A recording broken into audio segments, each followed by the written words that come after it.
सुनीता के बेटे की बिजली दफ्तर में सरकारी नौकरी लग गई थी। सुनीता इस बात से बहुत खुश थी और अपनी खुशी जाहिर करने के लिए वो पड़ोस की औरतों में मोतीचूर के लड्डू बांट रही थी। लो लो, तुम भी लो। और लो, मेरे बेटे विनय की बिजली विभाग में सरकारी नौकरी लगी है। हमारे घर में पहली बार किसी की सरकारी नौकरी लगी है, वरना इसके पापा तो सारी जिंदगी एक छोटी सी प्राइवेट कंपनी में अकाउंटेंट की नौकरी करते रह गए। अरे ठीक कहा सुनीता, सरकारी नौकरी के बहुत फायदे हैं। काम कम और आराम ज्यादा। ठीक कहा, मेरे बेटे की भी तो पानी विभाग में सरकारी नौकरी है। वो बस हफ्ते में 4 दिन काम पर जाता है और वो भी सिर्फ 2 घंटे के लिए। बस सुनीता, अब कोई अच्छी सी लड़की देखकर विनय की शादी कर दो। अरे सिर्फ अच्छी क्यों, मैं तो किसी बहुत अमीर घर में अपने बेटे की शादी करूंगी, जहाँ से मुझे मोटा दहेज मिले। आखिर उसकी पढ़ाई पर इतना खर्चा किया है तो कुछ पैसे तो हमें भी मिलने चाहिए। ऐसी बात है तो मैं अपनी चचेरी बहन की बेटी से तुम्हारे बेटे विनय की शादी की बात चलाती हूँ। उनके पास बहुत पैसे हैं, वो अपनी बेटी को दहेज में कम से कम 10 लाख की गाड़ी देंगे। बस 10 लाख की गाड़ी? सुनीता, मैं तेरे विनय की बात अपने ममेरी बहन की बेटी से चलाती हूँ। वो तुझे कम से कम 25 लाख रुपए नगद कैश देंगे। अच्छा तो ठीक है, तुम अपनी ममेरी बहन की बेटी से मेरे विनय की शादी की बात चलाओ, ठीक है? एक तरफ सुनीता मोटे दहेज के लालच में विनय की शादी के लिए अमीर घर की लड़की का रिश्ता देख रही थी और दूसरी तरफ विनय अपनी मर्जी से गरीब घर की लड़की से शादी करके उसे घर ले आया। विनय, ये तूने क्या किया? मैंने तेरी शादी के लिए कितने सपने देखे थे और तू इस तरह शादी करके आ गया। ना कोई बारात, ना कोई गाना बजाना, ये कैसी शादी हुई भला? पूजा के घर वाले बहुत गरीब हैं, वो ये सब तामझाम नहीं कर सकते, इसलिए हमने कोर्ट में शादी कर ली। क्या ये लड़की गरीब घर से है? हाँ। मतलब दहेज में हमें कुछ भी नहीं मिलेगा? नहीं माँ, हमें दहेज की क्या जरूरत है, हम लोगों के पास सब कुछ तो है। अरे मेरे ही कर्म फूटे हैं। मुझे आज सुबह ही पड़ोस की भाभी ने दहेज में 25 लाख रुपए नकद देने का ऑफर दिया था और तू इस गरीब सी लड़की को मुफ्त में शादी करके ले आया। माँ, तुम ये सब छोड़ो। पूजा, आओ मैं तुम्हें घर दिखाता हूँ। ऐसे कैसे छोड़ दूं? दहेज तो मैं लेकर रहूंगी। मैं इस लड़की के माँ बाप से बात करती हूँ। हाँ, मैंने अपने बेटे को बड़ा करने में, पढ़ाने में बहुत पैसा खर्च किया है, इसलिए मुझे कम से कम 10 लाख रुपए दहेज में चाहिए। हाँ।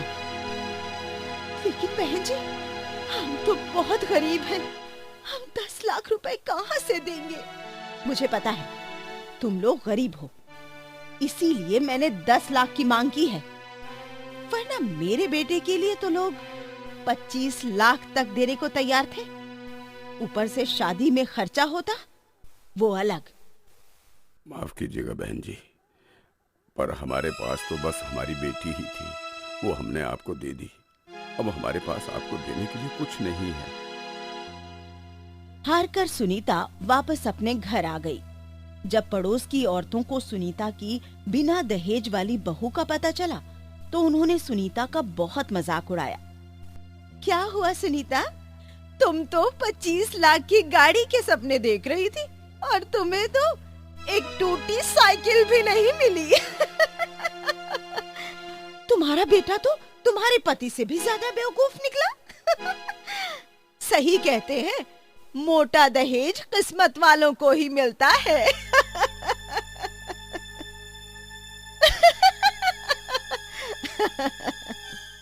दहेज नहीं मिला तो क्या हुआ, मैं इस गरीब बहू से दहेज के सारे पैसे वसूल करके रहूंगी।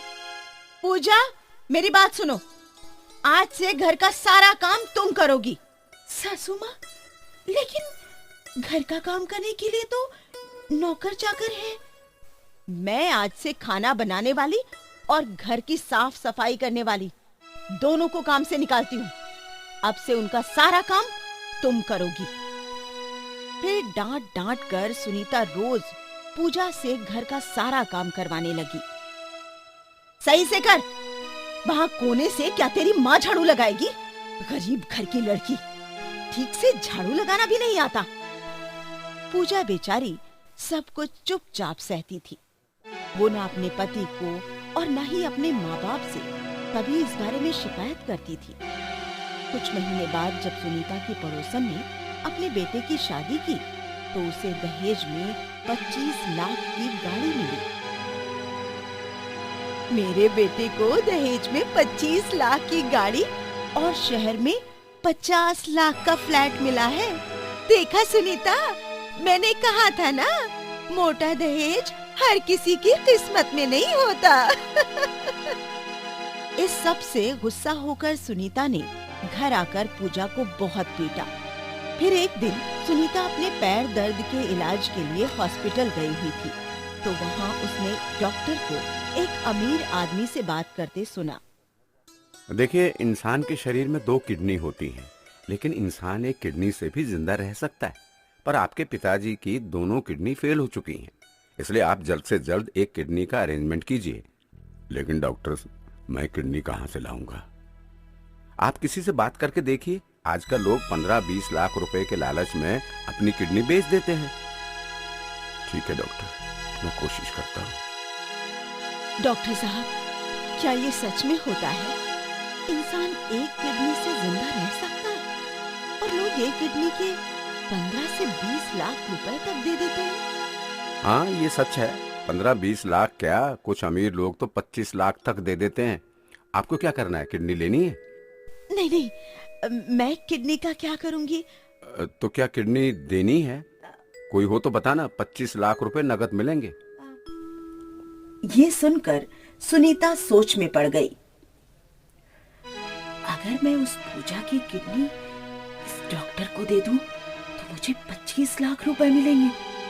फिर मुझे उन गंवार पड़ोसियों की बातें नहीं सुननी पड़ेंगी। वैसे भी वो गरीब बहू दहेज में तो कुछ लाई नहीं। कम से कम इस तरह दहेज के पैसे ही पूरे हो जाएंगे। क्या हुआ, किडनी देनी है या नहीं? हाँ डॉक्टर साहब, किडनी देनी है, पर अपनी बहू की। ठीक है, तो कल दोपहर को उन्हें लेकर आ जाना। एक छोटा सा ऑपरेशन करके हम उनकी किडनी निकाल लेंगे। और पैसे? ऑपरेशन पूरा होते ही आपको पूरे पैसे मिल जाएंगे। अगली सुबह विनय के ऑफिस जाने के बाद जैसे ही पूजा नाश्ता करने के लिए बैठने लगी तो सुनीता ने चुपके से उसके खाने में कुछ मिला दिया, जिसे खाते ही पूजा के पेट में बहुत जोर से दर्द होने लगा।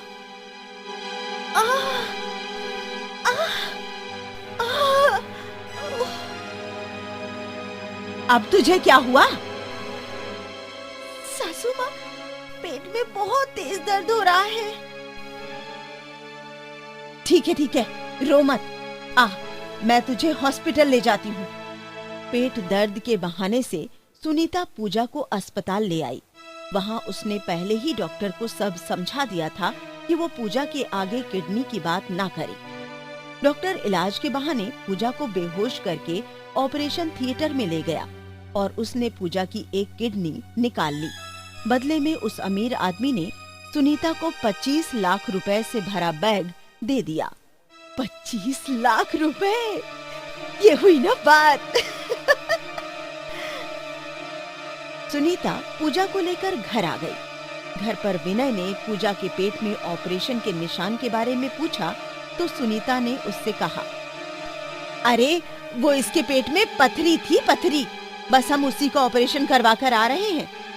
विनय अपनी माँ की बात मान गया। अब सुनीता बहुत खुश थी।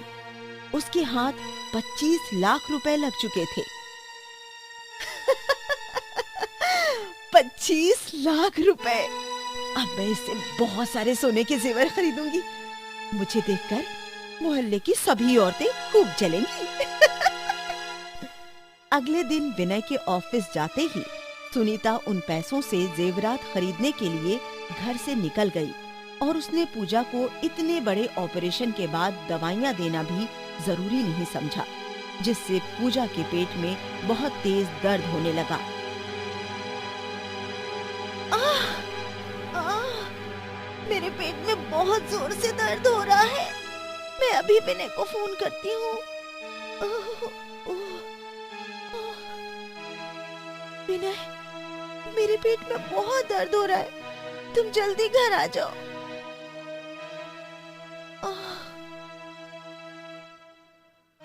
विनय जल्दी से एक डॉक्टर के साथ घर आ गया। डॉक्टर ने पूजा के पेट पर हाथ लगाकर चेकअप किया तो वो समझ गया कि सुनीता की एक किडनी निकाली गई है। ये आप क्या कह रहे हैं डॉक्टर साहब?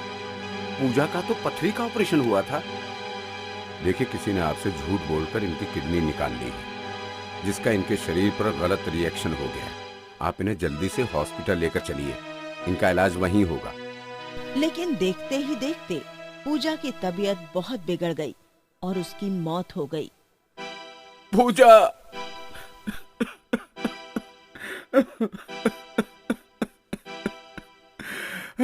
तभी सोने के जेवरात में सजी हुई सुनीता वापस घर आ गई। माँ देखो, पूजा को क्या हो गया? पूजा को इस तरह मरा हुआ देख सुनीता के होश उड़ गए। ये मुझसे क्या हो गया? मैं तो बस इस किडनी के बदले में दहेज के पैसों का इंतजाम कर रही थी। क्या? ये सब तुमने किया? तुमने पूजा की किडनी बेची? हाँ बेटा, मुझसे बहुत बड़ी गलती हो गई। अपने लालच में आकर मैंने अपने बहू की जान ले ली। जल्द ही ये बात पूरे शहर में फैल गई और पूजा के मर्डर के जुर्म में पुलिस ने सुनीता को गिरफ्तार कर लिया। इस तरह दहेज के लालच में एक सास ने अपनी बहू की किडनी बेचकर उसे मार दिया, जिसके लिए बाद में उसे जेल जाना पड़ा।